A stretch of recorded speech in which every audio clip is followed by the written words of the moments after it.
Comment vaincre les attaques du diable? Voilà quelque chose que tu dois absolument savoir. Et j'aimerais partager avec toi 4 principes qui vont t'aider à avoir la victoire constamment. Premièrement, place ta vie sous le sang de Jésus.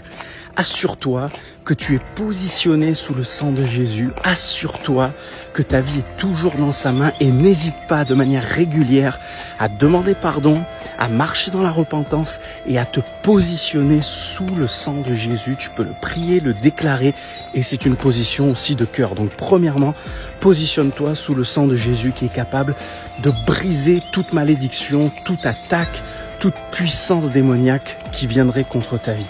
Deuxièmement, tu dois apprendre à fermer l'accès au diable. La Bible nous dit ne donne pas accès au diable. Comment fermer les accès? Eh bien, les accès, ce sont toutes ces choses dans ta vie que tu sais déjà que tu es fragile sur ce plan-là, sur ce point-là. Alors tu dois apprendre à avoir une vie où tu fermes les accès, où tu ne te mets pas en position de pécher ou d'être tenté, où tu dois t'entourer de personnes qui vont veiller avec toi pour que ta vie soit fermée, solide et que tu puisses passer au travers, que tu puisses apprendre à mettre au loin tous les facteurs de tentation dans ta vie et surtout de ne pas tomber dans ce piège de croire que je peux jouer avec le diable, avec le péché et de croire que j'aurai quand même la victoire. Ça m'amène au troisième point, troisième clé, ne sois pas naïf ou, dit différemment, ne sois pas orgueilleux. L'orgueil est toujours le chemin que le diable emprunte pour venir toucher ta vie, pour venir t'abattre, te faire tomber, te faire chuter. Il n'y a rien de pire que quelqu'un qui croit qu'il est immunisé, que quelqu'un qui croit qu'il a la victoire sans combattre, que quelqu'un qui croit que ça arrive aux autres mais pas à lui. L'orgueil, la Bible dit que ça précède toujours la chute.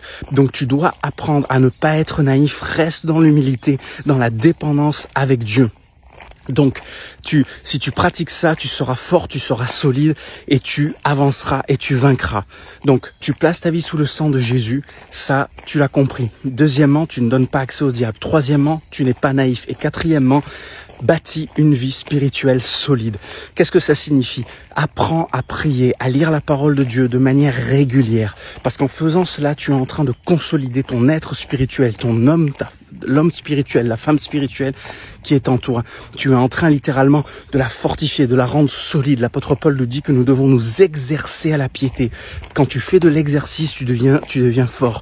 Et plus tu seras fort, plus tu seras capable de faire face aux attaques de l'ennemi. Alors j'espère que ces 4 clés, tu vas les saisir, tu vas les mettre en pratique. Je prie pour toi, pour que tu sois fort, que tu arrives à vaincre à partir d'aujourd'hui toutes les attaques de l'ennemi sur ta vie.